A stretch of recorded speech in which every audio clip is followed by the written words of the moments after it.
الله وبركاته. نحمده ونصلي على رسوله الكريم. أما بعد، فقد قال الله تعالى في القرآن العظيم والفرقان المجيد: وفي خلقكم وما يبث من دابة آيات لقوم يوقنون. صدق الله العلي العظيم. سبحان ربك رب العزة عما يصفون وسلام على المرسلين والحمد لله رب العالمين. اللهم صل على سيدنا محمد وعلى آله وأصحابه وسلم. اللهم صل على سيدنا محمد وعلى آله وأصحابه وسلم. اللهم صل على سيدنا محمد وعلى آله وأصحابه وسلم.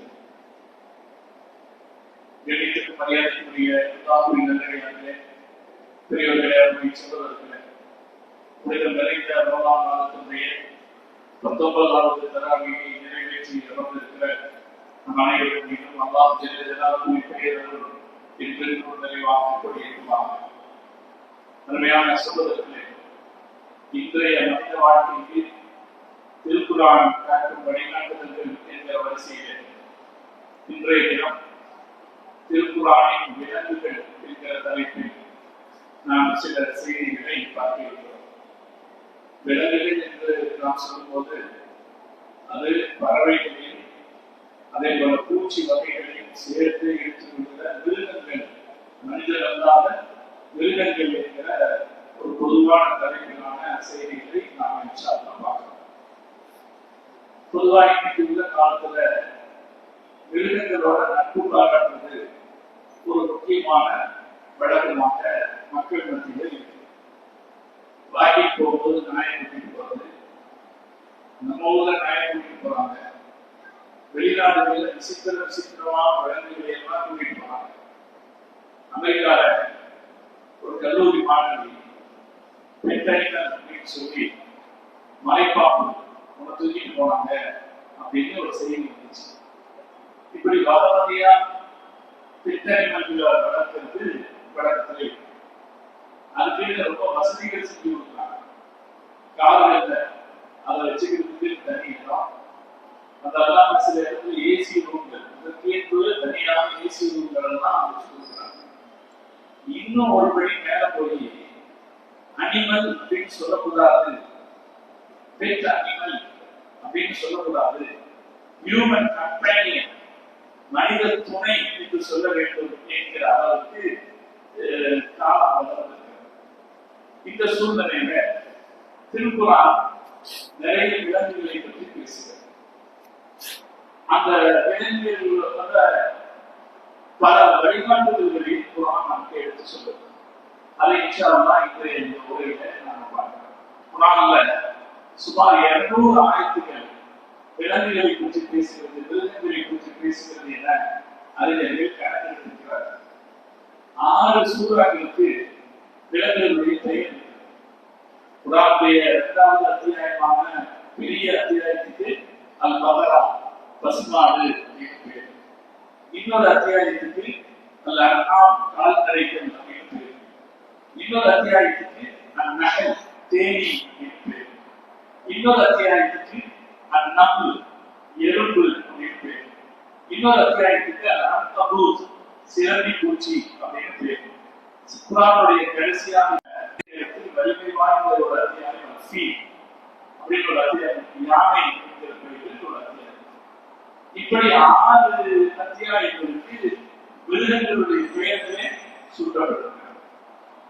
குர்ஆன்ல அப்படி அல்லாஹ் தஆலா எத்தனை விலங்குகளுடைய பெயர்களை சொல்லி இருக்கிறான் அப்படிங்கிறத பட்டியலிடும் போது 27 விலங்குகளுடைய, விலங்குகள்னா விலங்குகள், பறவைகள், பூச்சி, இதை 3 உள்ளடக்கிய 27 விலங்குகளுடைய பெயர்களை அல்லாஹ் சொல்வதாக சிலர் கணக்கெடுத்திருக்கிறார். இதுல சில பேர் ஒரு 230 சொல்றது. அது என்ன அப்படின்னா, இந்த ஆடுன்னு சொல்வது கொண்டாடு, அதே மாதிரி ஆனாடுன்ற கணக்கு, இது மாதிரி சில இடங்கள்ல சில விஷயங்கள் சொல்லப்பட்டிருக்கோம். அதை எட்டாக கணக்கிட்டு 30 வரைக்கும் 30 விலங்குகளுடைய பெயர்கள் சொல்லப்பட்டிருக்கிறது என்றும் அறிஞர்கள் சொல்வது. அதுல சூரத்துல் அஅராஃப் அத்தியாயத்தில் மட்டும் அல்லாஹ் தஆலா 10 விலங்குகளுடைய வகைகளை பற்றி சொல்றாங்க. ஒரு சூறால அதிகமான விலங்குகளை பற்றி பேசப்பட்டிருக்குது அப்படின்னா அந்த சூரத்துல 6ஆம் அத்தியாயத்துல மட்டும்தான். இமாம் சுயூத்தி ரஹ்மத்துல்லாஹி அலைஹி அவங்க அல்லாஹ் குர்ஆன்ல 10 வகையான பறவைகளை பற்றி குறிப்பிட்டிருப்பதாக ஒரு குறிப்பு சொல்வாங்க. ஆக மொத்தம் 27 வகையான மிருக வகைகள் 200க்கும் மேற்பட்ட திருக்குறானுடைய வசனங்களில் பேசப்படுகிறது. இப்படி பேசப்பட்டாலும் திருக்குறான் ஒரு விலங்குகளை பற்றிய நூல் அல்ல. திருக்குறான் ஒரு வேதம், மனிதர்களுக்கு வழிகாட்ட வந்த வேதம். அது விலங்குகளை பற்றி பேசுகிறது அப்படின்னா ஒரு விலங்கியல் நூல் அப்படின்னு நம்ம சொல்லல. அதனால விலங்குகளுடைய வாழ்க்கை முறை எப்படி இருக்கும் அப்படின்னு பேசுறது குர்ஆனுடைய மைய பொருள் அல்ல. அது விலங்குகளை பற்றி பேசுறது முதல் அடிப்படையில் எந்த வகையில் பேசுறதுன்னா அவைகளும் அல்லாஹ்வுடைய படைப்புகளாக அல்லாஹ்வுக்கு கட்டுப்பட்டிருக்கின்றன என்பதை பேசுகிறது. இரண்டாவது, அவைகளை நீங்கள் யோசியுங்கள், அதை சிந்திப்பதற்கு பல முக்கிய அம்சங்கள் அதில் இருக்கின்றன அப்படின்னு ஆய்வுக்கு தூண்டுகிற வகையில் பேசுகிறது.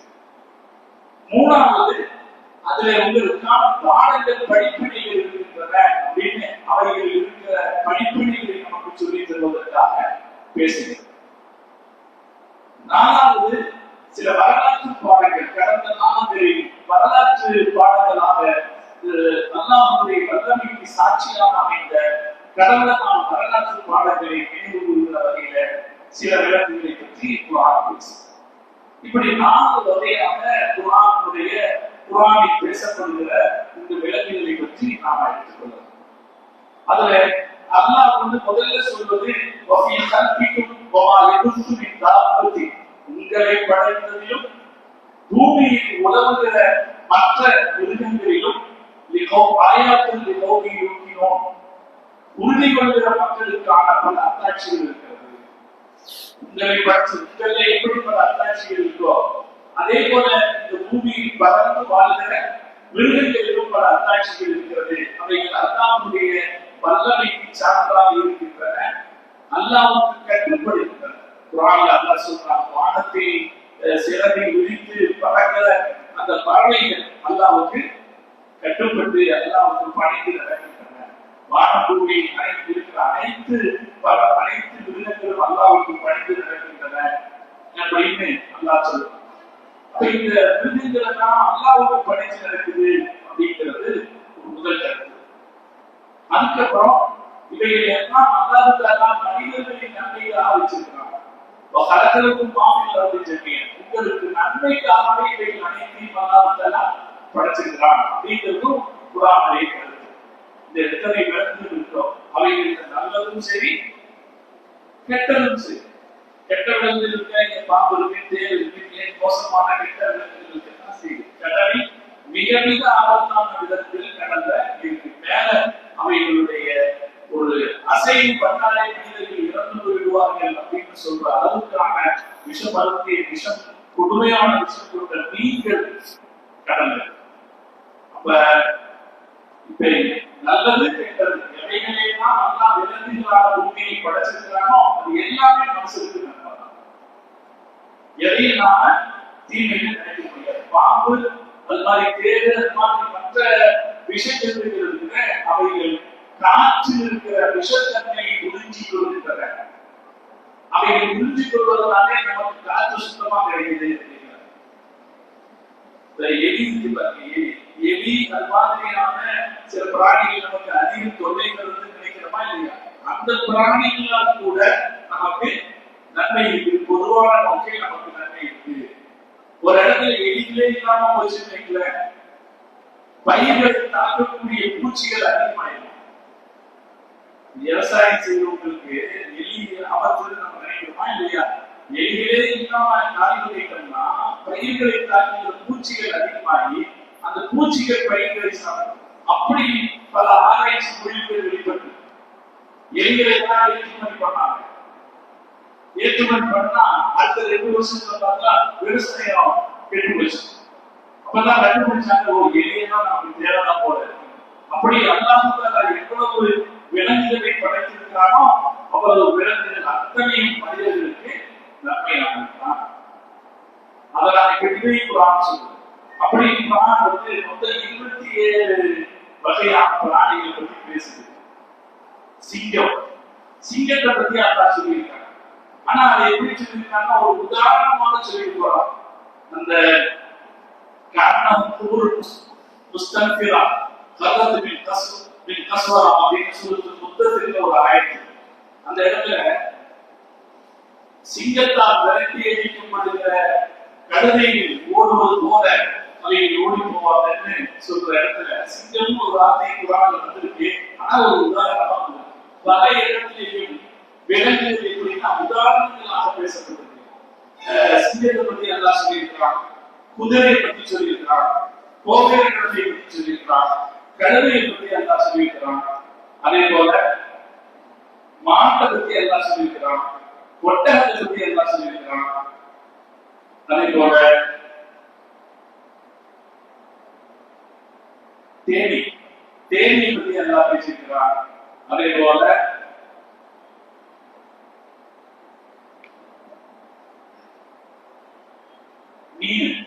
மீனை பற்றி எல்லாம் பேசியிருக்கிறான், பன்றியை பற்றி எல்லாம் பேசியிருக்கிறான், ஈச்சையை பற்றி எல்லாம் பேசியிருக்கிறான், ஓனாயை பற்றி எல்லாம் குறிப்பிடுகிறான்.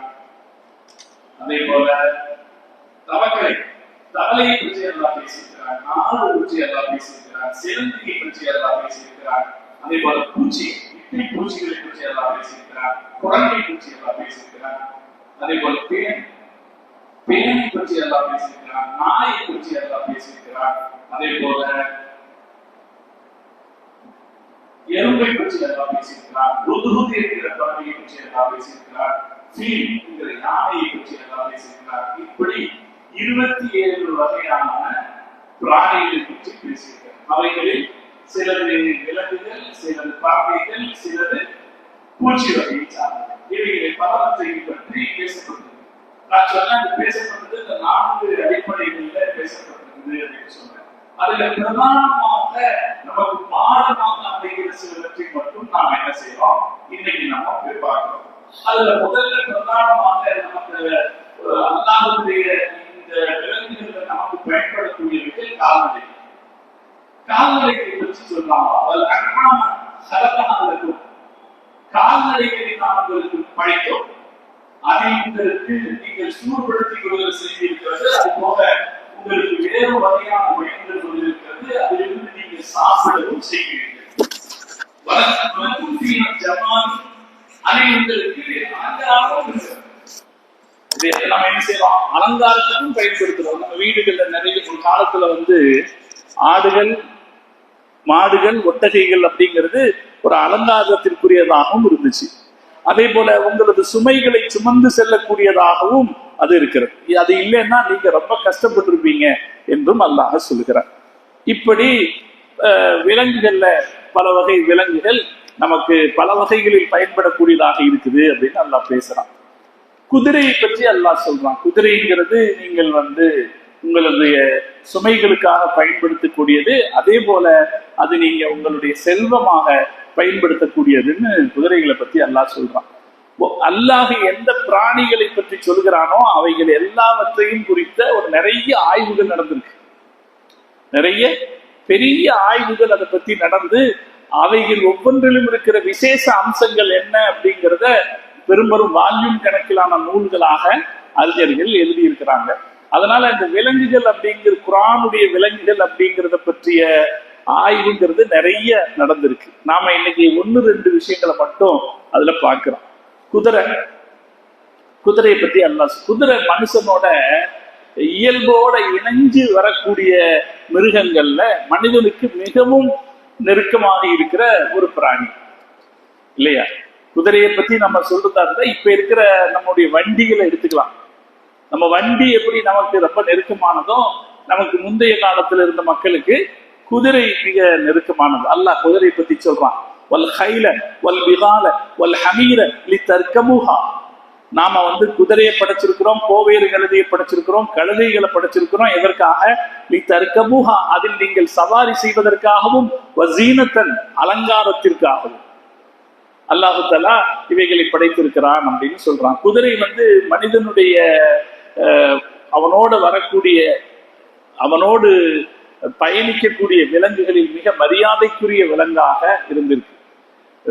பல்லாயிரம் பல லட்ச ரூபாய்கள் மதிப்புடைய குதிரைகளை மக்கள் வைத்திருக்கிறாங்க. அது அதனுடைய எஜமானனுடைய கண் அசைவுக்கு ஏற்ப செயல்படக்கூடிய திறன் படைச்சதாக இருந்திருக்கு. அதனால யுத்த களங்களில் அவர்கள் தங்களுக்கு மிக பாதுகாப்பான ஒன்றாக குதிரைகளை கருதுவார்கள்.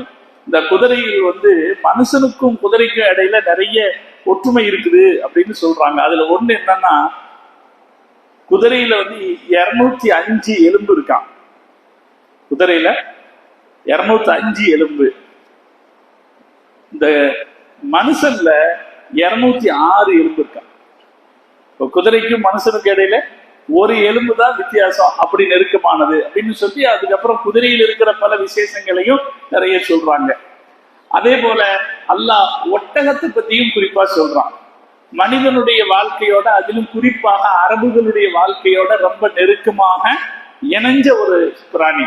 அதை நீங்கள் சிந்திச்சு பாருங்கன்னு அல்லாஹ் சொல்றான். நான் சொன்னா இல்லையா, அல்லாஹ் சிந்திக்கிற கண்ணோட்டத்திலையும் நமக்கு விலங்குகளை பத்தி சொல்றான்.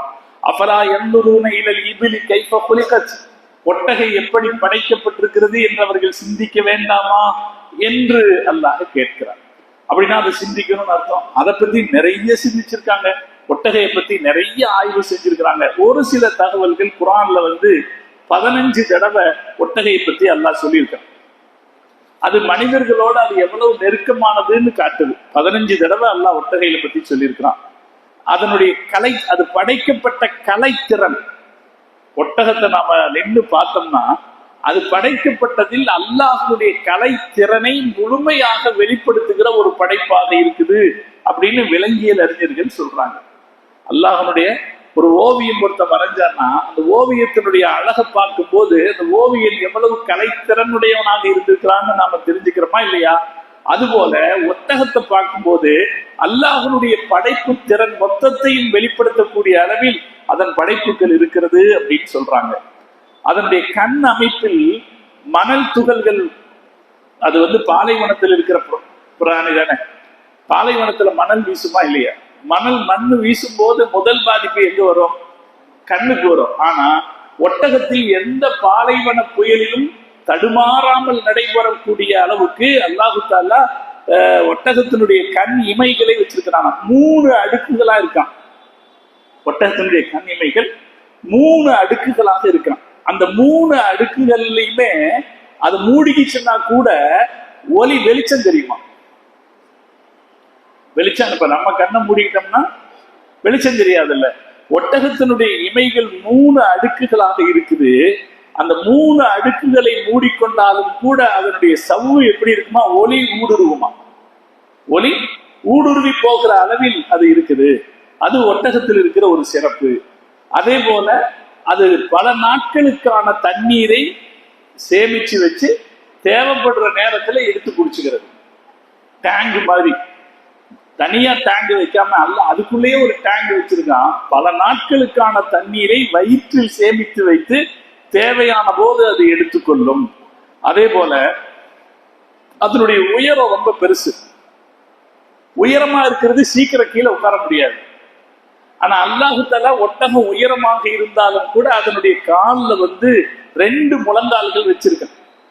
2 முழங்கால், ஒட்டகத்தினுடைய காலில் 2 முழங்கால்கள் இருக்குது. அந்த முழங்கால்கள் அது சாதாரணமாக மடிச்சு கீழே உட்காருவதற்கு அது லேசாக்குது. அதே போல நம்ம ஏறுவதற்கும் அது இலகுவாக இருக்கு. இவ்வளவு ஹைட்ல இல்லைன்னா பாலைவனத்துல நடக்கிறது கஷ்டமாயிடும். பாலைவன சூட்டை தாங்கி நடக்கிறது கஷ்டமா போயிடும். அந்த ஹைட் அதனுடைய பாலைவனத்துல நடக்கிறதுக்கு துணை செய்யுது. அதே அளவுல அது காலை மடிச்சு உட்கார்றதுக்கு லேசாக அதுல அல்லாஹ் 2 முழங்கால்களை வச்சிருக்கான். அத்தோட அதனுடைய கால் அமைப்பு, அதனுடைய குழம்பு அமைப்பு எப்படி எல்லாம் வச்சிருக்கிறான்? ஆழமான மணல்ல புகுந்தாலும் எழுந்து வர்ற மாதிரி வச்சிருக்கான். மணல்ல நம்ம காலை கொடுத்தோம்னா காலில் எடுக்க முடியாது இல்லையா? ஒட்டகத்துக்கு அப்படி இல்லை, அது காலை எடுக்கிற மாதிரி எல்லாம் கொடுத்துருக்கான். அப்ப இது அல்லாஹு தஆலா ஒட்டகத்தில் வச்சிருக்கிற ஒரு சிறப்பு. அதே போல அல்லாஹ் குர்ஆனில் குறிப்பிடுகிற இன்னொரு முக்கியமான விலங்கு மாடு. மாடுங்கிற பேர்ல ஒரு அத்தியாயமே இருக்கு.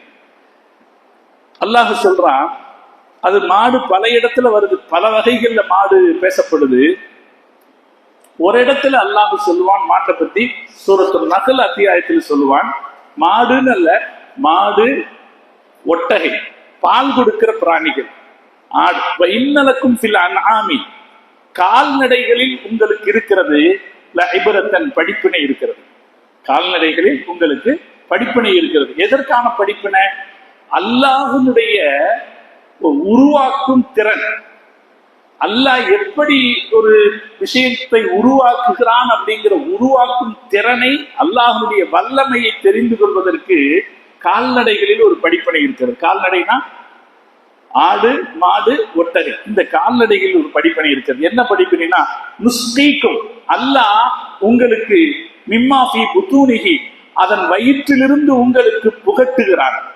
மின் பைனி ஃபர்ஸின் வ தமின், சாணத்திற்கும் இரத்தத்திற்கும் இடையிலிருந்து லபனன் ஹாலிசன், தூய பாலை அல்லாஹ் உங்களுக்கு புகட்டுகிறார். சாணத்திற்கும் இரத்தத்திற்கும் இடையிலிருந்து தூய பாலை அல்லாஹ் உங்களுக்கு புகட்டுகிறான். ஷாயன் ஷாரிபீன், அது குடிப்பதற்கு சுவையானதாக இருக்கிறது. இத சொல்லும் போது இதுல படிப்பினை இருக்குதுன்னு அல்லாஹ் சொல்லி நமக்கு சொல்றான். படிப்பினைன்னா என்ன? அல்லாஹ்வுடைய உருவாக்கும் செயல்திறன். இப்ப நம்ம ஒரு வாட்ச் உருவாக்கப்பட்டிருக்குன்னா அது என்ன ஒண்டர்ஃபுல்லா உருவாக்கி இருக்கிறாங்கன்னு சொல்றோம்.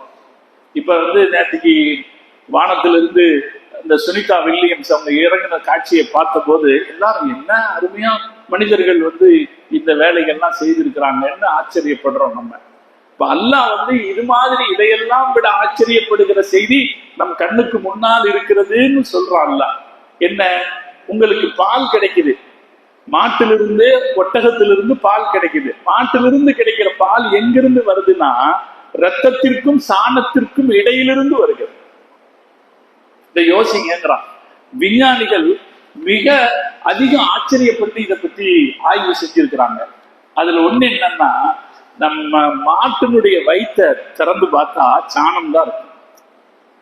மாட்டினுடைய வயிற்றை திறந்து பார்த்தா என்ன இருக்கு? அது என்ன சாப்பிடுது? புல்லு சாப்பிடுது, மற்றது கிடைக்கிறதுக்குன்றதை சாப்பிடுது. சாப்பிட்டு உள்ள போனா வயிற்றுக்குள்ள என்ன இருக்கும்? சாணம் தானே இருக்கும். வயிற்றுக்குள்ள சாணம் இருக்கு. அது அந்த சாணம் என்ன செய்யுது அப்படின்றத ஆய்வு செஞ்சிருக்காங்க. அது சாப்பிடுற அந்த சாப்பாடு வயிற்றுக்குள்ள என்ன ஆகுது? அசிட்டிக் அமிலம், பியூட்ரிக் அமிலம், புரோபியோனிக் அமிலம் அப்படின்ற 3 அமிலங்களை உற்பத்தி செய்யலாம். இந்த நம்ம அது மாடு சாப்பிடுற சாப்பாடு இந்த 3 அமிலங்களை உற்பத்தி செய்தான். இந்த அமிலங்களை என்ன செய்தாமா, அதனுடைய வயிற்றில் இருக்கிற நுட்பமான குழாய்கள் இந்த அமிலங்களை உறிஞ்சிக்குதான். அதுல இருக்கிற இந்த 3 அமிலங்களை உறிஞ்சிக்குது. இந்த அமிலங்களை உறிஞ்சும் போது அவை குடலுக்குள் போறதில்லை. குடலுக்குள்ள போச்சுன்னா ஜீரணமாயி மலமாக வெளியே வந்துடும், கழிவாக வெளியே வந்துடும். இது என்ன பண்ணுது? இந்த 3 அமிலங்களையும் வயிற்றில் இருக்கிற நுண் குழாய்கள் உறிஞ்சி எடுத்துக்குது.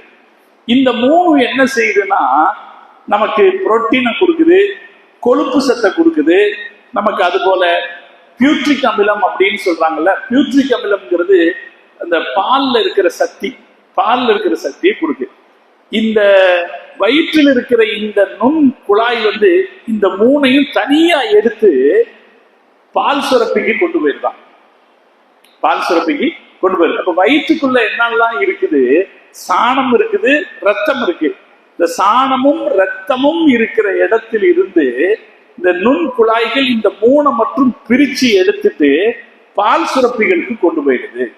மீதி இருக்கிறது அந்த உணவு குழாய் வழியாக போய் அங்க இருக்கு. மாட்டுக்கும் என்ன இருக்குது? மாட்டுக்கும் கிட்னி இருக்கு. அந்த கிட்னி வழியாக அது வேஸ்டாக போய் விடுகின்றன அப்படின்னு கண்டுபிடிச்சாங்க. கண்டுபிடிச்ச இந்த செய்தி இருக்க 1400 வருஷத்துக்கு முன்னாடி குர்ஆன் சொல்லிருக்கு. எதிலிருந்து பால் வருது? எங்கிருந்து பால் வருது? சாணத்திற்கும் இரத்தத்திற்கும் இடையிலிருந்து அல்லாஹ் உங்களுக்கு பாலை தருகிறான். பாலை தருகிறான்னு சொல்லும் போது குடிப்பதற்கு சுவையானங்கிறான். இல்ல இந்த கொழுப்பு சத்து சேர்ந்து பார்த்தீங்களா, பால்ல இந்த கொழுப்பு சத்து சேர்றதுனாலதான் சுவை வருதான். இப்ப நம்ம ஊர்லயும் கொழுப்பு எடுத்த பால், கொழுப்புள்ள பாலுன்னு இருக்கா இல்லையா? கொழுப்பு உள்ள பால்ல தான் சுவை இருக்கும். அப்ப அவன் அல்லாஹ் சொல்றான், அந்த கொழுப்பு சத்து அதுல இருந்து கிடைக்குது. இந்த கொழுப்பு சத்து அதில் சேர்க்கப்பட்டு சுவை மிகுந்த பால் இதிலிருந்து கிடைக்கிறது அப்படின்னு ஆய்வு செய்து எடுத்திருக்கிறார். இந்த செய்தியை அல்லாஹ் தஆலா 1000 வருஷங்களுக்கு முன்னாலேயே இது போல ஒரு அதிசயம் அதுக்குள்ள நடக்குது. அல்லாஹ்வுடைய ஆற்றலை எண்ணி பார்த்து கொள்ளுங்கள். அல்லாஹ் எவ்வளவு நுணுக்கமான படைப்பு திறன் கொண்டவன் என்று எண்ணி பார்த்து கொள்ளுங்கள் என்று அறிஞர்கள் சொல்கிறார்கள். அதே போல குர்ஆன் நாம் ஆய்வதற்கு சொல்லிவிட்டு செல்கிற இன்னொரு ஒரு மிருகம், ஒரு பூச்சி, தேனி. அல்லாஹ் தேனியை பத்தி சொல்றான். தேனின்ற பேர்ல ஒரு அத்தியாயமே இருக்கு. அந்த அத்தியாயம் மொத்தத்திலையும் தேனியை பத்தி சொல்றது இல்லை.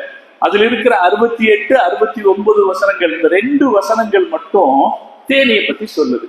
தேனியை பத்தி அதுல அல்லாஹ் சொல்றான், வஅவ்ஹா ரப்புக இலன் நஹ்லி, அல்லாஹ் தேனிக்கு சொன்னான், அனித்தஹ்தி மினல் ஜிபாலி புயூத்தன், மலைகளில் நீ கூடு கட்டிக்கொள், வமின ஷஜரி, மரத்தில் நீ கூடு கட்டிக்கொள், வமிமா யஅருஷூன், அது போல விளைகிற பொருட்களிலும் நீ கூடு கட்டிக்கொள் என்று அல்லாஹ் சொன்னான்.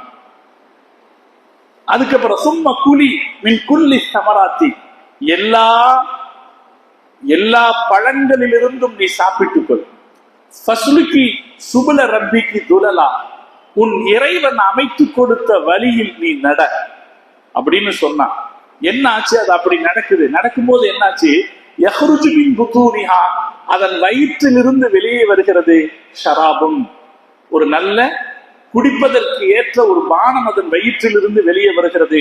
முக்தலிஃபுன் அல்வானுரு, அதன் நிறம் வெவ்வேறு வகையான அருகில் வருகிறது. ஃபீஹி ஷிஃபாஉன் லின்னாசி, அதில் மக்களுக்கு ஷிஃபா இருக்கிறது. இன்ன ஃபீ தாலிக லஆயாத்துல் லிகௌமி யதஃபக்கரூன், சிந்திக்கிற மக்களுக்கு அதில் பல அத்தாட்சிகள் இருக்கின்றன என்றும் அல்லாஹ் சொல்றான். இதுவும் பெரிய ஆய்வுக்கு உட்படுத்தப்பட்டது. தேன் ஷிஃபா உள்ளது, அது ஒரு தனி ஆய்வு. தேன்ல எல்லா வகையான ஷிஃபாவும் இருக்குங்கிறது ஒரு தனி ஆய்வு.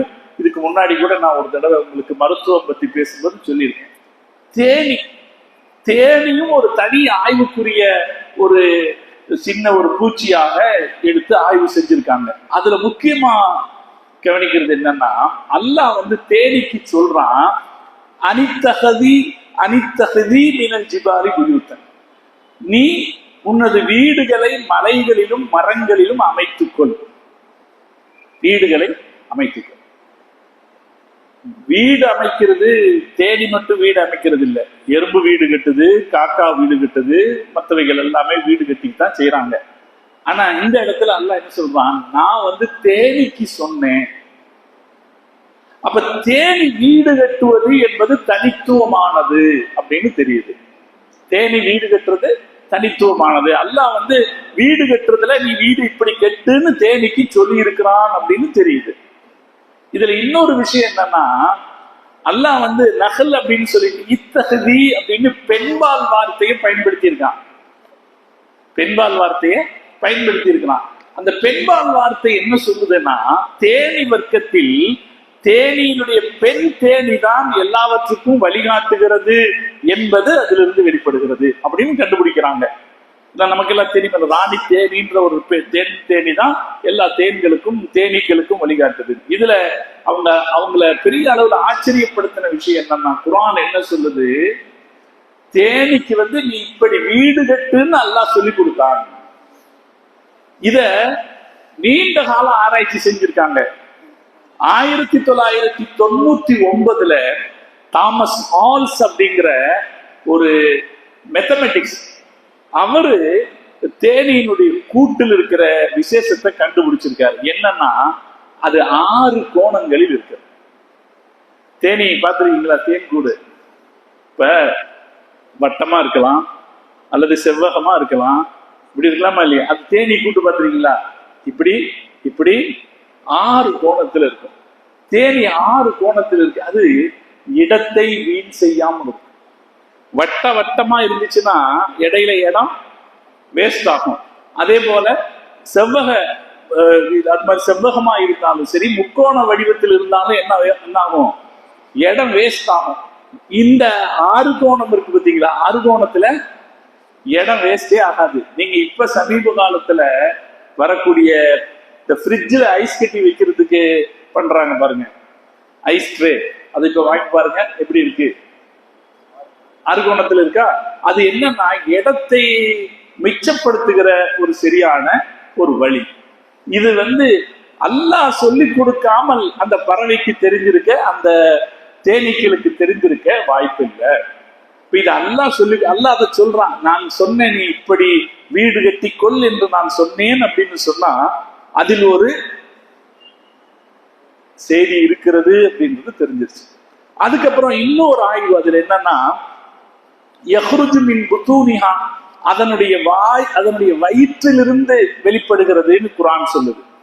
இப்ப நிறைய பேர் ஆய்வு செஞ்சிருக்கிறாங்க, தேனியினுடைய வாயிலிருந்து தேன் வருதா, தேனியினுடைய கழிவா, தேன் அப்படிங்கிறது தேனினுடைய வாயிலிருந்து வர்றதா அல்லது தேனியினுடைய கழிவா அப்படின்னு எல்லாம் ஆய்வு செஞ்சிருக்காங்க. அதுல ஒரு சரியான ஒரு முடிவுக்கு வரல. ஆனா கடைசியா என்னன்னு சொல்றாங்கன்னா, அது ஒரு பூக்களிலிருந்து மரகதத்தை எடுத்து தன் உடலில் சேகரித்து வைக்கிறது, சேகரித்து வைப்பதை வாய் வழியாக வெளிப்படுத்துகிறதுன்னு கண்டுபிடிச்சிருக்காங்க. அது உடலில் சேகரித்து வைக்கிற இடம் வயிறு என்பதும் கண்டுபிடிக்கப்பட்டிருக்கு. அப்ப தேனி முதல்ல அது அதற்கான உணவை சேகரிச்சு வயிற்றுல வச்சுக்கிட்டு அதை வாய் வழியா வெளியிடுது. இன்னொன்னு, தேனும் அதுல இருந்துதான் வருது. அதை அடை காப்பதற்கான அந்த அடை இருக்குல்ல, கூடு எங்கிருந்து தான் வருது, கூடும் தேனு தான் கொடுக்குது. அந்த கூடு அது அதனுடைய வயிற்றில் இருக்கிற திரவத்தை முதல்ல வேக்ஸ் மெழுகை போல் வெளிப்படுத்துதான். மெழுகை போல் வெளிப்படுத்தி கூடு கட்டிய பிறகு அதுல தேனியை இது தேனை கொண்டு சேமிக்கிறது. அப்ப அது வயிற்றில் சேகரித்து தான் வாய் வழியாக கொடுக்கிறது. அதைத்தான் திருக்குர்ஆன் என்ன சொல்லி இருக்குது, யஹ்ருஜு மின் புதூனிஹா, அதனுடைய வயிற்றில் இருந்து வருகிறது. அதே போல இன்னொரு விஷயமும் குர்ஆன் சொல்லுது, முக்தலிஃபன் அல்வானுஹு, அதனுடைய நிறம் வேறுபட்டதாக இருக்கும். இது ஒரு பெரிய ஆய்வு. தேனி எல்லாமே ஒரே மாதிரி கோல்டு கலர்ல இருக்கும் அப்படின்னு ஒரு ட்ரேட்மார்க் சிந்தனையை பல பேர் உற்பத்தி பண்ணிட்டாங்க. அப்படி இருக்காது. ஒவ்வொரு பூவினுடைய கலரும் வித்தியாசமா இருக்கும். அதனால அதற்கு ஏற்ப உண்மையான தேனின் கலர்லையும் வித்தியாசம் இருக்கும் அப்படின்னு சொல்றாங்க. யாரு தேன் எடுக்கிறாங்களோ அவங்ககிட்ட போய் கேட்டால் அவங்களும் சொல்றாங்க. அது எப்படிங்க, லைன் ஹனி ஒரே மாதிரி கலர்ல இருக்குதுன்னா நீ அதுல கெமிக்கல் கலக்காம கொடுக்கவே முடியாது. தேன் இடையில எடுத்தீங்கன்னா அது எல்லாமே வேறு வேறு வகையில தான் இருக்கும். அதுதான் யதார்த்தமான தேன் அப்படின்னும் சொல்றாங்க. இப்படி தேன் இது 1-2 அல்ல, இது மாதிரி இன்னும் நிறைய இருக்கு. நம்ம எல்லாம் ஆய்வு திறனோட தேடி பார்த்தோம்னா இதுல இருந்து பல செய்திகளை நாம படிச்சுக்கலாம். அல்லாஹ் கொசுவை பத்தி சொல்றான்.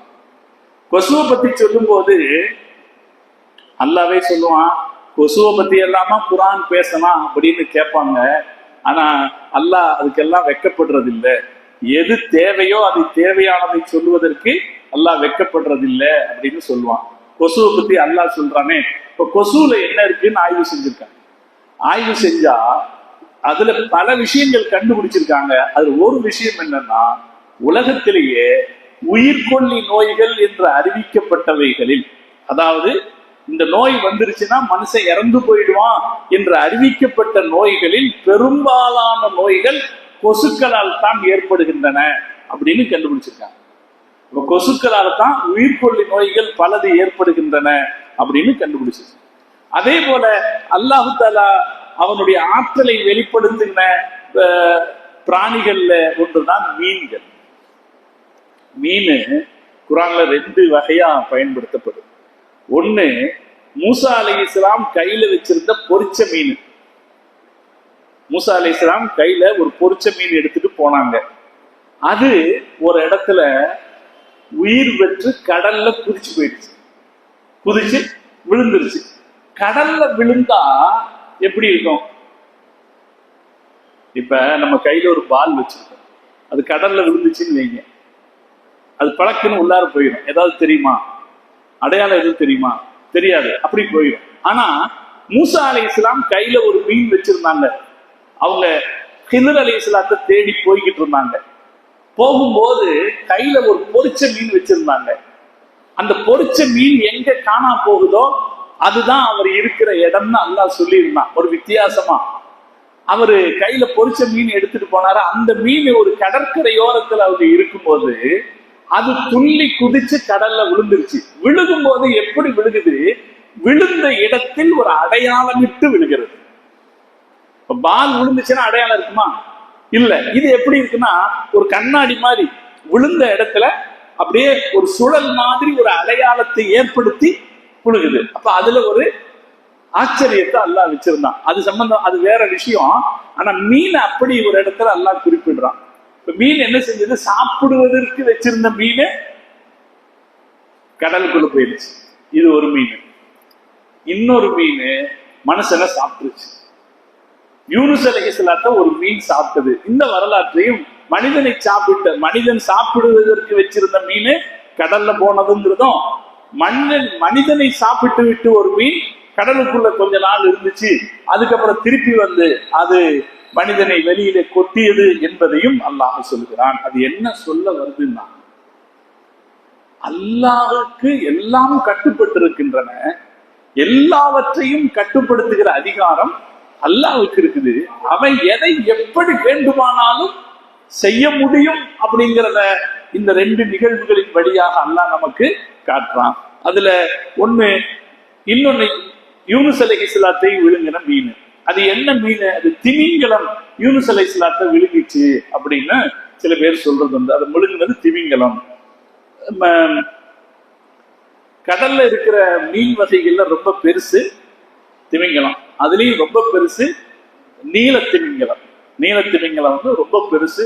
அது எவ்வளவு பெருசுன்னா அதனுடைய நாக்கு, நீல திமிங்கலத்தினுடைய நாக்கு 2 யானை அளவுக்கு இருக்குமா. நீல திமிங்கலம் எவ்வளவு இருக்கும்னு போடுறாங்க. அது எவ்வளவு இருக்கும்? 80 முதல் 100 அடி வரை நீளம் கொண்டது. ஒரு நாளைக்கு ஏறக்குறைய 3600 கிலோ உணவை உண்ணக்கூடியது. எவ்வளவு? நம்ம எல்லாம் யானை தான் அதிகமா சாப்பிடுதுன்னு நினைப்போம் இல்லைங்களா? அது 3600 கிலோ உணவை ஒரு நாளைக்கு சாப்பிடக்கூடியது. அது குட்டி போட்டா அந்த குட்டி மட்டும் 2 டன் இருக்குமா. வருஷத்துக்கு அது எவ்வளவு கிலோ வளருமா? 91 கிலோ வளருமா. ஒரு வருஷத்துக்கு அந்த குட்டி 91 கிலோ வளருமா. அப்படி அது வளர்ந்த நிலையில அதனுடைய நாக்கு மட்டும் 2 யானைக்கு சமமாக இருக்குமா. அப்ப அது எவ்வளவு பெருசு, எவ்வளவு பெருசு. அந்த மாதிரி ஒரு மீன் வைத்துக்கொண்டாரே யார் இருந்தா? யூனுஸ் அலைஹிஸ்ஸலாம் அவர்கள் இருந்தார்கள். அங்க இருக்கும்போது லா இலாஹ இல்லா அன்த சுப்ஹானக இன்னி குன்து மினல் ஸாலிமீன் துஆவை ஓதிக்கொண்டே இருந்தார்கள். ஒரு நேரத்தில் அல்லாஹ் உத்தரவிட்டான். அந்த மீன் அவருக்கு ஒரு சின்ன கீறல் கூட ஏற்படுத்தாமல் கொண்டு வந்து கரையில் கக்கி விட்டது அப்படின்னும் குர்ஆன்ல அல்லாஹ் சொல்றான். இப்ப மீன் 2 வகையா இருக்கு. ஒண்ணு சாப்பிடுறதுக்கு வச்சிருந்த மீன் கடலுக்குள்ள தப்பி போனது ஒண்ணு. இன்னொன்னு மனுஷனை விழுங்கிட்டு சாப்பிடாம மனுஷனை கொண்டு வந்து வெளியே விட்ட மீன் அப்படின்னு சொல்றான். இது நமக்கு சொல்றது என்னன்னா, இந்த உலகம் அல்லாஹ்வின் கட்டுப்பாட்டில் இயங்கக்கூடியது. அவன் நினைச்சா கருவாட்டையும் மீனாக்க முடியும். அல்லாஹ் நினைச்சா அந்த மீனையும் இங்கே இறந்து போன மீனுக்கும் உயிர் கொடுத்து வெளியே அனுப்ப முடியும். அது சாப்பிட்ட மனிதனை அப்படியே சிக்கல் இல்லாமல் வெளியே கொண்டு வந்து வைக்க முடியும் என்கிற செய்தி அதில் இருக்கிறது. இது இந்த ஒரு அதிசயத்தையும் பிராணியை பற்றியும் அல்லாஹ் சொல்றான். அதே போல அல்லாஹு தஆலா ஸுபாப் ஈய பத்தி சொல்றான். ஈய எந்த இடத்துல அல்லாஹ் சொல்றான்னா, நீங்க உங்க கடவுளுக்காக எதை சமைச்சு வைக்கிறீங்களோ அந்த சமைச்சு வைக்கிற பொருளை ஈ வந்து மொக்கி எந்த போலி கடவுள்களுக்காக நீங்கள் சமையல் செய்து வைக்கிறீர்களோ அந்த உணவுகளை ஈ வந்து மொய்க்கிற போது அந்த ஈயை தட்டி விடுவதற்கு கூட அவைகளுக்கு சக்தி இல்லை. அவைகளுக்கு சக்தி இல்லை. அப்ப நீ எதை வணங்குகிறாய் என்று யோசிப்பதற்கு அல்லாஹ் ஈயை உதாரணமாக காட்டுறான். ஒரு ஈயை தட்டி விடுவதற்கு கூட சக்தி இல்லை அந்த அந்த கடவுள்களுக்கு சக்தி. அதே போல அல்லாஹு தஆலா குர்ஆன்ல இன்னொரு இடத்துல சிலந்தியை பத்தி சொல்றான். சிலந்தியை பத்தி சொல்லும் போது என்ன இடத்துல பயன்படுத்துறான்னா, அவர்களுடைய நம்பிக்கைகள் சிலந்தி வலையை போன்றவை. அவர்களுடைய நம்பிக்கைகள் சிலந்தி வலையை போன்றவை. சிலந்தி வலை என்ன ஆகும்? காத்தடிச்சா தானா கீழே விழுந்த பலவீனமற்றவை. அப்ப அதன் வழியாக அல்லாஹ் நமக்கு உணர்த்துற செய்தி என்னன்னா, நீங்க எதை கடவுளாக நம்புகிறீர்களோ அது அதற்கு தகுதி படைத்ததாக இருக்க வேண்டும். வாழ்க்கையில எதை நாம நம்புறோமோ அது அதற்கு தகுதி படைத்ததாக இருக்க வேண்டும். வலிமை இல்லாதவற்றை நாம நம்பக்கூடாது என்கிற கருத்தை அல்லாஹ் அதிலே சொல்லுகிறான். அதே போல அல்லாஹு தஆலா ஓநாயை பத்தி சொல்றான். யார் விஷயத்துல? யூசுப் அலைஹிஸ்ஸலாம் அவர்களுடைய வரலாற்றை பேசுகிற போது யூசுப் அலைஹிஸ்ஸலாத்தை அவங்களுடைய அத்தா அவங்க சகோதரர்களோட அனுப்பி வைக்கும் போது சும்மா அனுப்பி வச்சிருக்கலாம், பத்திரமா கூட்டிட்டு வாங்க அப்படின்னு அனுப்பி வச்சிருக்கலாம். அனுப்பி வைக்கிற நேரத்துல அவர் என்ன சொன்னாரு? பத்திரமா பாத்துக்கிங்கப்பா, ஓநாய் சாப்பிட போகுதுன்ட்டு. இதுவே அந்த சகோதரர்களுக்கு ஒரு வாய்ப்பா போச்சு. அவரை கிணத்துல தூக்கி போட்டுட்டு அவங்க அத்தா கிட்ட வந்து ஓநாய் சாப்பிட்டது அப்படின்னு சொல்லிட்டாங்க. பிதமின் கதிபின், ஒரு பொய்யான ரத்தம் வடிந்த ஆடையை கொண்டு வந்து காமிச்சிட்டு ஓநாய் சாப்பிட்டுடுச்சு அப்படின்னு சொன்னாங்க. அவங்க அத்தா தெரிஞ்சுக்கிட்டாரு. ஏன்னா சட்டை கிளியாம இருக்கு, ரத்தம் மட்டும் இருக்கு. சட்டை கிளியல, ஆனா ரத்தம் மட்டும் இருக்கு. அப்ப இது என்ன வேலை? இது விலங்கு ஓநாய் சாப்பிட்டது இல்லை, இது மனித ஓநாய்கள் செய்த வேலை அப்படின்னு தெரிஞ்சுக்கிட்டாரு. அப்படின்னு அது குர்ஆனுக்குள்ள வரும். ஓநாயை பற்றி குர்ஆன் சொல்லுது. அதை பத்தி ஆய்வு செஞ்சிருக்காங்க. ஓநாயில என்ன விசேஷம் இருக்குன்னு ஆய்வு செஞ்சிருக்காங்க. ஓநாய் வந்து புத்திசாலித்தனமான ஒரு விலங்கா. ஓநாய் வந்து எப்படி தன்னுடைய இரையை எடுத்துக்கிறதுங்கிறத ரொம்ப புத்திசாலித்தனமாக அதுக்கு இருக்குமா. சிக்கலான நேரத்துல அது தன்னுடைய புத்திசாலித்தனத்தை பயன்படுத்தி தப்பிச்சிருமா. சில பேர் சொல்றாங்கல்ல ஓநாய்கள் போல அப்படின்னு. அப்படி ஓநாய்க்கு அந்த மாதிரி ஒரு திறன் இருக்கான். சிக்கலான சமயத்தில் புத்திசாலித்தனத்தை பயன்படுத்தி தப்பிச்சு கொள்ற ஒரு குணம் ஓநாய்க்கு இருக்கு. ஒரு மணிக்கு 36 மைல் வேகத்துல ஓடுமா ஓநாய். ஒரு மணிக்கு 36 மைல் வேகத்துல ஓடும் அப்படின்னு ஓநாயை பத்தி சொல்லப்பட்டிருக்கு. இப்ப அதே போல சிலந்தியை பத்தியும் குர்ஆன் சொல்லுது. நான் ஏற்கனவே சிலந்தியை பத்தி சொல்லிட்டேன். அல்லாஹ் வந்து நம்மளுடைய நம்பிக்கை ரொம்ப பலவீனமானதாக இருக்கக்கூடாது அப்படின்னு அல்லாஹ் சொல்றான். இந்த சிலந்தி இருக்க அது வந்து அதனுடைய வாயில வர்ற ஒரு வகையான திரவத்தை வச்சே அதுக்கான வீடு கெட்டுதா. அதுல என்ன ஒரு நுட்பம் சொல்றாங்கன்னா, ஒவ்வொரு சிலந்திக்கும் அதன் வாயில வர்ற இலை இருக்கு இல்லையா, அது அந்த சிலந்தியின் வெயிட்டுக்கு ஏற்ற அளவுல இருக்குமா. சிலந்தி சின்ன சிலந்தி இருக்கு, பெரிய சிலந்தி இருக்கா இல்லையா, அந்த சிலந்தியின் வெயிட்டுக்கு ஏற்ற அளவில், கணத்திற்கு ஏற்ற அளவுல அதன் வாயிலிருந்து வரக்கூடிய எச்சில் இருக்குமா. அந்த எச்சிலை வச்சு அது என்ன பண்ணுது, அதை தாங்கிக் கொள்ளக்கூடிய ஒரு வலையை அது கெட்டிக் கொள்கிறது அப்படின்னு சொல்றாங்க. அப்படி அதையும் ஆய்வு செய்திருக்கிறாங்க. அதே போல அதற்கு அடுத்து அல்லாஹ் தஆலா பேசுகிற ஒவ்வொரு பிராணியை பற்றியும் பேசுகிற விஷயங்கள் ஆச்சரியகரமான அதிசயமான பல விஷயங்கள் அதுல இருக்கு. அதுக்கு நாம எல்லாத்தையும் பார்க்க முடியல. இன்னும் ஒன்றை மட்டும் நம்ம இந்த வகையில பார்த்துடலாம். யானை, அல்லாஹ் கடைசியா குறிப்பிடுற யானை அல்லாஹ்வுடைய படைப்புகள்ல ரொம்ப பெரிய படைப்பு, பெரிய காரியங்களை செய்யக்கூடிய படைப்பு. விலங்குகள்ல வந்து சிங்கம் இருக்கு, புலி இருக்கு. அதெல்லாம் வந்து வலிமையான ஆபத்தை ஏற்படுத்தக்கூடிய மிருகங்கள்ங்கிற வகையில அவைகளுக்கு முக்கியத்துவம். சிங்கத்துக்கு என்ன முக்கியத்துவம்? ஒரு புடிதான். ஒரு புடி பிடிச்சிட்டா அது தொண்டையில தான் பிடிக்கும். அது அப்படி தொண்டையில பிடிச்சிருச்சுன்னா யானையும் கீழே விழுத்திடும். அந்த பிடி வலிமையானது. அதனால அது யாரும் அதை என்ன செய்வாங்க, பயப்படுவாங்க. அது யாருக்கும் பயப்படாது அவ்வளவு சீக்கிரத்துல. யாரையும் ஒரு புடியில வீழ்த்திடும் அப்படி அது. ஆனாலும் அதனால வேற என்ன பெருசா சாதிக்க முடியும் அப்படின்னு ஒண்ணு கிடையாது. யானை இருக்கு அப்படி இல்லை. அதனால பல காரியங்களை சாதிக்க முடியும். மனிதர்களுக்கு பல வகைகளில் உதவக்கூடியது யானை. இந்த யானையை பத்தி சூரத்துல் ஃபீல் அப்படின்னு ஒரு அத்தியாயத்துல அல்லாஹ் பேசுறான். அந்த இடத்துல யானை தப்பான நோக்கத்திற்கு பயன்படுத்தப்பட்டது. தப்பான நோக்கத்திற்கு பயன்படுத்தப்பட்டது. என்ன நோக்கம்? அந்த வரலாறு கொஞ்சம் விரிவான வரலாறு. யமன்ல அப்ரஹா அப்படிங்கிற ஒரு கவர்னர் இருந்தார். அவர் கவர்னர், அவர் மன்னர் கிடையாது, கவர்னர். அபிசீனியாவுக்கு கட்டுப்பட்ட கவர்னர். இவர் என்ன பண்ணாரு? காபாவை பத்தி கேள்விப்பட்டார். ஒரு கிறிஸ்துவ சமயத்தை சார்ந்தவர். காபாவை பத்தி கேள்விப்பட்டார். மக்கள் ஆண்டுதோறும் காபாவுக்கு திரளா வர்றாங்க அப்படிங்கிறத தெரிஞ்சுக்கிட்டு அதுக்கு மாத்தமா தான் ஊர்ல ஆண்டுதோறும் மக்களை வரவழைப்பதற்காக ஒரு பெரிய ஆலயத்தை கட்ட வேண்டும்னு ஒரு பெரிய உயரமான ஆலயத்தை கட்டினார். அந்த ஆலயத்துக்கு ஹலஸ் அப்படின்னு பேர் வச்சார். ஹலஸ்னா என்ன அர்த்தம்னா தொப்பியை கழட்டி விடக்கூடியதுன்னு அர்த்தம்.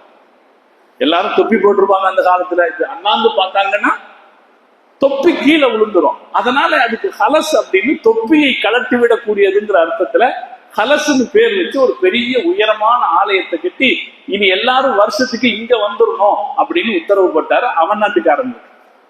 இது அரபிகளுக்கு கோபத்தை கொடுத்தது.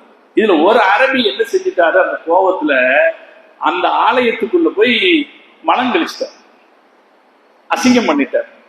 இது அவனுக்கு பெரிய கோபத்தை ஏற்படுத்துச்சு. அதனால் அவன் என்ன முடிவு செஞ்சா, நான் காபா ஆலயத்தை செங்கலாக பெயர்த்து விடுவேன் அப்படின்னு அதை அவன் முடிவு பண்ணான்.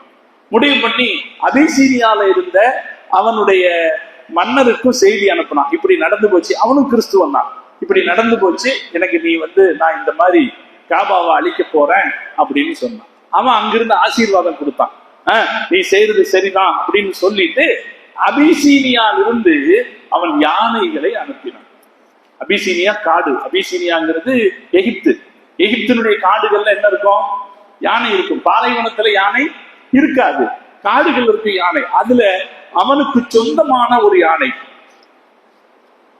அந்த அபிசீனிய மன்னருக்கு சொந்தமான ஒரு யானை, மஹ்மூதுங்கிற பேர்ல உள்ள பட்டத்து யானை கொடுத்து அனுப்பினான். அதோட வேறு 8 யானைகளையும் கொடுத்து அனுப்பினான். மொத்தம் 9 யானைகள். அவனுடைய பட்டத்து யானை 9 யானைகள். இந்த யானைகளோட சேர்ந்தது. யானைகள் வந்த பிறகு அவன் மக்காவை நோக்கி ஒரு படையெடுப்பு போனான். போகும்போது பல பேரு மக்காக்காரர்களுக்கு அது அரபுகளுடைய ஊர் தான் யமன். அதனால மக்காக்காரர்களுக்கு ஆதரவாக இருந்த பல பேர் அவனை எதிர்த்தாங்க. எதிர்த்தவங்களை எல்லாம் துவம்சம் செய்தார். தூநஃபர் அப்படின்னு ஒருத்தர் எதிர்த்தாரு, அவரை அழிச்சுட்டான். அதுக்கப்புறம் இன்னொருத்தர் நுஃபைல் இப்னு ஹபீப் அப்படிங்கிற ஒருத்தர் எதிர்த்தார். அவன் வெற்றி கொண்டு அவரை கொல்லல, அவரை கூட வச்சுக்கிட்டான். என் கூட எனக்கு வழிகாட்டியா வான்னு கூட வச்சுக்கிட்டான். இல்லாட்டி கொண்டு போடுவேன்னா சரி வழிகாட்டியா வரலன்னு அவர் கூட வந்துட்டார். அவனை எதிர்த்தவரே அவனுக்கு வழிகாட்டியா கூட வந்தார். இங்கதான் நம்ம கவனிக்கணும். யானை இருக்க, யானையை பற்றி ஆய்வு செய்கிற அறிஞர்கள் யானையிடத்தில் ஒரு குணம் சொல்றாங்க. மனித குரல்களை அடையாளம் கண்டு வேறுபடுத்தி காட்டுகிற இயல்பு யானைக்கு இருக்கா? இந்த யானை பாகன் பாருங்க, ஒரு பேச்சு வார்த்தையில தானே அவன் பேசுற அந்த சத்தத்துல தானே அதை அடுக்கிறான். மனுஷ குரல்களை அடையாளம் கண்டு கொள்கிற இயல்பு யானைக்கு இருக்கு. உணர்வுகளை வெளிப்படுத்துகிற இயல்பும் யானைக்கு இருக்கு. துக்கம், இரக்கம், விளையாடுகிற ஜாலி மூடு, இது எல்லாம் வெளிப்படுத்துகிற இயல்பு யானைக்கு இருக்கு. நாம சத்தம் கொடுத்தா அந்த சத்தத்துக்கு ஏற்ப அதை வெளிப்படுத்தும்.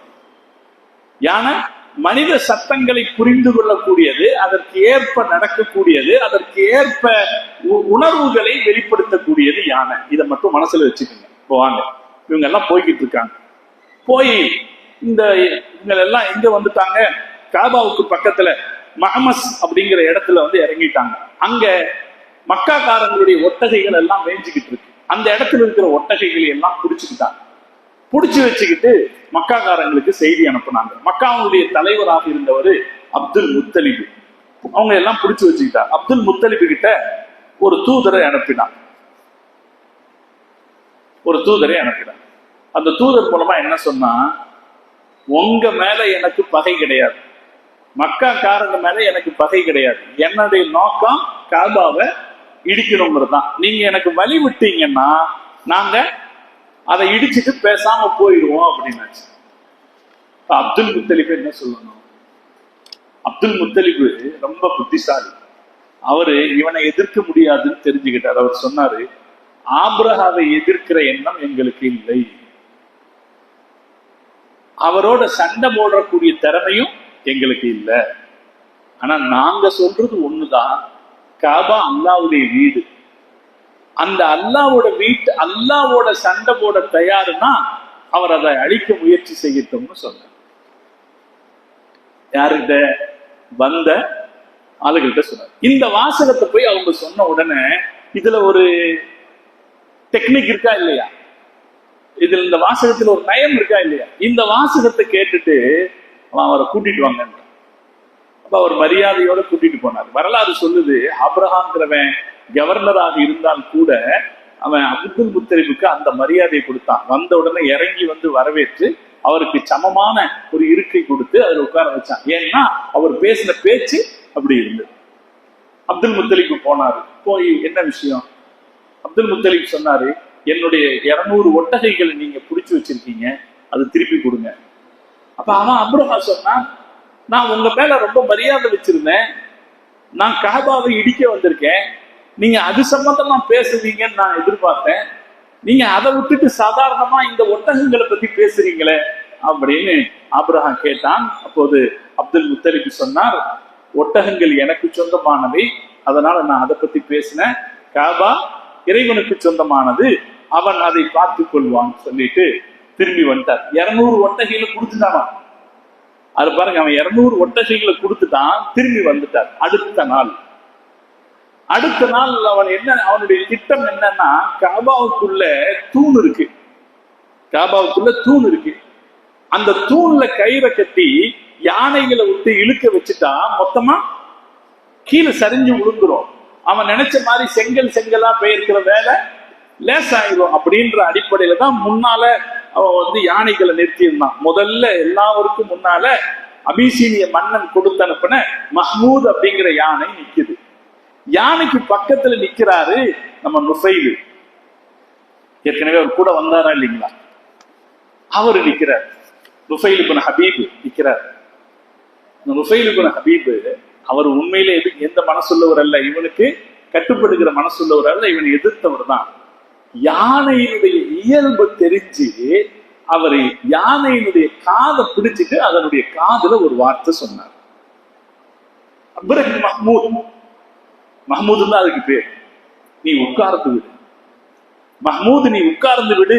வரஜிக ராஷிதன், நல்லபடி திரும்பி போய்விடு. மின் ஹைசு ஜிஅத, வந்த இடத்துக்கு நல்லபடி திரும்பி போயிடு. ஃபஇன்னக ஃபீ பலதில்லாஹில் ஹராம், நீ அல்லாஹ்வுடைய புனித பூமியில் இருக்கிறாய் அப்படின்னு சொன்னார். இப்ப இங்க புரியுதுங்களா? யானைக்கு ஒரு குணம் இருக்குது, அது மனித சப்தங்களை உணர்ந்து கொள்ளக்கூடியதுன்னு விஞ்ஞானம் சொல்லுது. நம்ம இஸ்லாமிய வரலாறு சொல்லி இருக்கு. இது காலகாலமாக தஃப்சீர்கள் கூடிய வரலாறு இது. அந்த மஹ்மூத், அந்த நுஃபைல் இப்னு ஹபீப் யானையினுடைய செவி அதை பிடிச்சி இழுத்துட்டு அதனுடைய காதுல இந்த வார்த்தையை சொல்றார். சொன்னோன்னே யானை கீழே உட்கார்ந்துருச்சு. யானை கீழே உட்கார்ந்துருச்சு. மற்றவைகளும் அது நகர்ல என்ன, வேற எதுவும் நகர்ல. இந்த நேரத்துல கடற்கரையின் திசையிலிருந்து சின்ன சிட்டுக்குருவிகளை விட சின்ன அளவிலான அபாபீல் என்கிற பறவைகள் வேகமாக பறந்து வந்தன. அந்த பறவைகளில் ஒவ்வொன்றிலே கையிலே ஒரு கல் இருந்துச்சு. அந்த கல்லை அவைகள் வீசின. துப்பாக்கியை விட வேகமாக அது மனிதர்களை சிதைத்தது. யாரு உடம்புல பட்டுச்சோ அவங்க உடம்ப அப்படியே சிதறுச்சு. இப்பவும் சொல்றான், கெமிக்கல் வெப்பன்ஸ் இருக்கு பாத்தீங்களா? இப்ப இருக்கிற வெப்பன்ஸ்ல கெமிக்கல் வெப்பன்ஸ் இருக்கிறானே, அது மேல பட்டோம்னா உடம்பு துண்டு துண்டா செதறி போயிடும் அப்படின்னு கண்டுபிடிச்சிருக்கான். அன்னைக்கு அபாபீல் பறவை அப்படி ஒரு சில கற்களை வீசியது. அந்த கற்கள்ல அவங்க உடம்பு செதறிச்சு. இந்த ஆபிரகாம் மன்னன் இருக்கான் பாருங்க, அவன் உடம்பு மேலேயும் அது பட்டுச்சு. அவன் அங்க நிற்க முடியாமல் தவிச்சு போனான். அவனை தூக்கிட்டு கொஞ்சம் பேர் அவசர அவசரமா தூக்கிட்டு வெளியே வந்தாங்க. ஒரு இடத்துல மக்காவை தாண்டி ஒரு இடத்துக்கு வந்திருக்கும் போது அவனுடைய உடல் சுக்கல் சுக்கலாக பிஞ்சு தொங்கி இறந்து போனான்.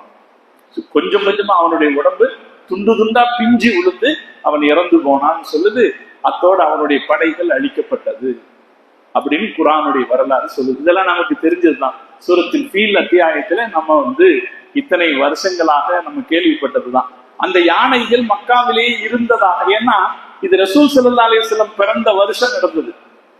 யானைகளை நான் பார்த்தேன் என்று ஆயிஷா ரலியல்லாஹு தஆலா அன்ஹா சொல்றாங்க. அந்த யானைகளை நான் பார்த்திருக்கிறேன் அப்படின்னு ஆயிஷா ரலியல்லாஹு தஆலா அன்ஹா சொல்றாங்க. ஆயிஷா அம்மாவுடைய சகோதரி அஸ்மா அம்மா சொல்றாங்க, அவைகள் மக்களிடையே யாசகம் கேட்பதை நான் பார்த்திருக்கிறேன் அப்படின்னு அஸ்மா அம்மா சொல்றாங்க. அப்ப அந்த காலத்திலேயே யானை வச்சு சம்பாதிக்கிற பொழப்பை யாரோ பார்த்திருக்காங்க அப்படின்னு தெரியுது. இப்படி இந்த யானைப்படையினுடைய வரலாற்றுல நமக்கு இப்ப ஆச்சரியத்தை தர்ற செய்தி என்னன்னா, யானையினுடைய இயல்பு. உண்மையிலே இது ஆச்சரியம் தான். ஏன்னா நான் யானையினுடைய இயல்பை படிச்சது வேற இடத்துல. இந்த வரலாறு எப்போ இருந்தோ படிச்சிருக்கோம். எந்த வரலாறு? இவர் யானையினுடைய காதுல ஓதுனார் அப்படிங்கிற வரலாறு எப்போ இருந்தோ படிச்சிருக்கோம். யானையினுடைய இந்த இயல்பு என்னன்னு படிச்ச போது உண்மையில ஒரு பிரமிப்பாய் போச்சு. அல்லாஹ் தஆலா யானைக்கு மனிதர்களின் சப்தங்களை புரிந்து கொள்ளக்கூடிய ஒரு திறனை வைத்திருக்கிறான். அந்த சப்தத்தை வைத்து அதை கட்டுப்படுத்த முடியும். அவனுடைய அந்த சப்தத்தை வைத்து அதற்கு ஏற்ப அது தன் உணர்ச்சிகளை காட்ட முடியும். துக்கமாக, இரக்கமாக, ஜாலியாக அது தன் உணர்ச்சிகளை காட்ட முடியும் அப்படிங்கிறதையும் அதுல இருந்து பார்க்கிறோம். அது உண்மையில ஆச்சரியமா இருக்கு. அல்லாஹ்வுடைய படைப்புகளில் ஆச்சரியம். இது நமக்கு சொல்லுகிற செய்தி என்னன்னா, எவ்வளவுதான் பலமான படைப்பாக இருந்தாலும் அல்லாஹ்வுடைய அழிவு பாதையில் செல்லுகிற போது அல்லாஹ் அழிச்சிருவான். எவ்வளவு பலமான ஆளாக இருந்தாலும் அழிவு பாதையில் செல்லும் போது அழிச்சிருவான். அது எப்படி அழிப்பான் அப்படிங்கிறத சொல்ல முடியாது. அவ்வளவு சீக்கிரமாக அல்லாஹ் அழிச்சிருவான் செய்தி. அதே போல குர்ஆன்ல இருக்கிற இன்னொரு முக்கியமான விஷயம் என்னன்னா, மனிதர்களுக்கு பாடமாக அல்லாஹ் பல பிராணிகளை வைத்திருக்க. அதுல ஒண்ணுதான் காக்கை. முதல் மனுஷனுக்கு பாடம் சொல்லி கொடுத்ததே காக்கை தான். முதல் மனிதர் ஆதம் அலைஹிஸ்ஸலாத்தினுடைய 2 பிள்ளைகள் சண்டை போட்டுக்கிட்டாங்க. 2 பேர் சண்டை போட்டுக்கிட்டாங்க. அதுல ஹாபீலை காபீல் கொலை செய்தார். ஹாபீலை காபீல் கொலை செய்துட்டாரு. கொலை செய்த பிறகு அவரை என்ன செய்யறது அப்படின்னு தெரியாம அந்த உடலை தூக்கி சுமந்து கொண்டே வந்தார். அப்போது அவருக்கு என்ன செய்வது என்கிற பாடத்தை அல்லாஹ் ஒரு காக்கையை வைத்து கற்றுக் கொடுத்தான். குர்ஆன் சொல்கிறது, அல்லாஹ் ஒரு காக்கையை அனுப்பினான். பூமியில் குழி தோண்டக்கூடியதாக ஒரு காக்கையை அனுப்பினான். எதற்காக? அவருக்கு காட்டிக் கொடுப்பதற்காக. கைஃப யுவாரி சௌவத அஹீஹி, அவருடைய சகோதரருடைய பிரேதத்தை எப்படி மறைப்பது என்பதை காட்டிக் கொடுப்பதற்காக அல்லாஹ் ஒரு காக்கையை அனுப்பினான். அதை பார்த்த போது அவர் சொன்னார், அட இத்தனை காலமா தோல்ல போட்டு தூக்கிட்டு இருந்தேன், யா வைலத்தா, எனக்கு ஏற்பட்ட நாசமே, அஜஸ்து அன் அகூன மிஸ்ல ஹாதல் குராமி, இந்த காகத்தை போல நான் அப்போது நடந்திருக்கலாமே, ஃபுவாரி சௌவத அஹீ, என் சகோதரனுடைய பிரேதத்தை நான் அடக்கி இருக்கலாமே என்று சொல்லி ஃபாஸ்பஹ மினன் நாதிமீன், அவர் கவலைப்பட்டார் என்று குர்ஆன் சொல்லுகிறது. அது குர்ஆன் சொல்லுது என்னன்னா, அந்த பிராணிகள்ல உங்களுக்கு பாடம் இருக்கிறது. அப்ப அல்லாஹ் தஆலா பிராணிகளை பற்றி சொல்லுகிற செய்திகள்ல 4 செய்தி நமக்கு இருக்கு. ஒண்ணு, அதுவும் உங்களை போல ஒரு படைப்பு, அல்லாஹ்வை வணங்கி வாழக்கூடிய ஒரு படைப்பு. 2வது, அதில் உங்களுக்கு பல பிரயோஜனங்கள் இருக்கிறது. இப்ப மாடு மாதிரி பல விஷயங்கள்ல, மாடு, ஒட்டகைகள், மற்ற பிராணிகள் உங்களுக்கு பிரயோஜனங்கள் இருக்கிறது. 3வது, அதில் நீங்கள் சிந்திக்கிறதற்கான பல செய்திகள், தேனி மற்ற பிராணிகளை சிந்திப்பதற்கு பல செய்திகள் இருக்கிறது. 4வது, அதுல பல பாடங்களும் இருக்கிறது. யார் தீமைக்கு துணை போகிற யானைப்படை அழிக்கப்பட்டது போல பல பாடங்களும் இருக்கிறது. மனிதனுக்கு காகம் கற்றுக் கொடுத்தது போல பல பாடங்களை சொல்லி தரக்கூடியவைகளும் விலங்குகளில் இருக்கின்றன என்கிற செய்தியை அல்லாஹ் நமக்கு சொல்லுகிறார். நம்ம மார்க்க குர்ஆன் நான் மீண்டும் சொல்றேன், அது ஒரு விலங்குகளை பற்றி பேசுகிற புஸ்தகம் கிடையாது. அதனால விலங்குகளுடைய வாழ்க்கை முறையை பற்றி பேசல, நமக்கு தேவையான சில செய்திகளை அது நமக்கு பேசுது. த ஹியூமன் கம்பேனியன் என்று சொல்லி விலங்குகளை பற்றி ரொம்ப தூரம் தூக்கி வைக்கிறானே, அது ஒரு மோசடி தானே, அது ஒரு ஓவர் ஆக்ட், அது ஒரு அதிகப்படமான நடவடிக்கை. குர்ஆன் ரொம்ப தெளிவா சொல்லி இருக்கு. என்னன்னா, விலங்குகள் உங்கள் பயன்பாட்டுக்குரியவை, எனவே உங்கள் பயன்பாட்டுக்குரியவைகளை அவற்றின் தேவைக்கு ஏற்ப நீங்கள் பயன்படுத்தி கொள்ளலாம். அதில் எது தடுக்கப்பட்டதோ அவற்றை விட்டு நீங்கள் விலகிக் கொள்ள வேண்டும். அவைகளுக்கு தேவையில்லாமல் தொல்லை தரக்கூடாது. மூணு கான்செப்ட். அவைகளுக்கு தேவையில்லாமல் தொல்லை தரக்கூடாது. இது மிக முக்கியமாக கவனிக்க வேண்டியது. விலங்குகளை தேவையில்லாமல் துன்புறுத்தக்கூடாது என்று குர்ஆனும் முகமது நபி ஸல்லல்லாஹு அலைஹி வஸல்லம் அவர்களும் பல வகைகளிலும் வலியுறுத்தி இருக்கிறார்கள். அந்த வகைகளில் முக்கியமா கவனிக்க வேண்டிய ஒரு விஷயம் சொல்றேன். என்னன்னா, குறிபார்ப்பதற்கான இலக்குகளாக உயிருள்ள பிராணிகளை வைக்கக்கூடாது. இந்த அம்பு விட்டு எறியறதுக்கு, துப்பாக்கி சுட்டு பழகிறதுக்கு எல்லாம் குறிபார்ப்பாங்களா இல்லையா?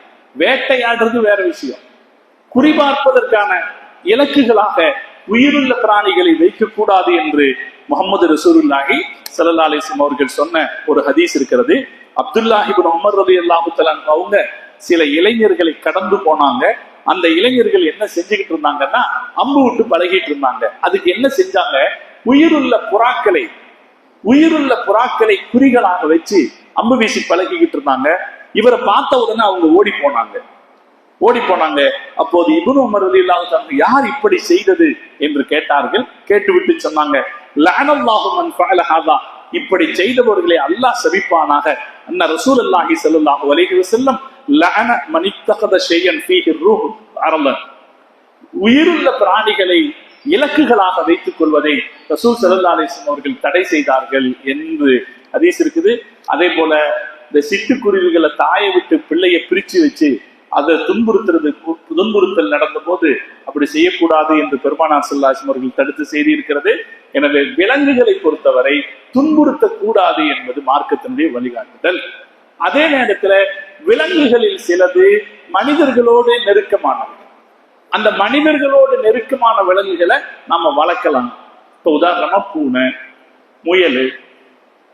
முயல் மாதிரியான மனிதர்களுக்கு நெருக்கமான, அதாவது காட்டு விலங்குகள் அல்லாதவைகள், நாம அதை தடுத்து வச்சா அதுக்கு நாம செய்யற இடையூறுன்னு இல்லாம, நாம் அதை தடுத்து வச்சா நாம் அதை இடையூறு செய்கிறோம் என்று இல்லாமல், காட்டு விலங்குகளாக இல்லாமல் மனிதர்களுக்கோடு நெருக்கமாக இருக்கிற விலங்குகளை வைத்து வளர்க்கலாம். அது அல்லாதவைகளை வளர்க்க கூடாது என்று அது அந்த பிராணிகளுக்கு தொல்லை தருவதாக அமைந்துவிடும் என்றும் மார்க்கம் நமக்கு வழிகாட்டி இருக்கிறது. அதனாலே பிராணிகள் விஷயத்துல நீ ஹியூமன் கம்பானியன் சொல்லி ரொம்ப தூரத்துக்கு உயர்த்தி எல்லாம் வச்சுட்டு மற்ற பல வகைகள்ல அதை சித்திரவதை எல்லாம் செய்ய வேணாம்.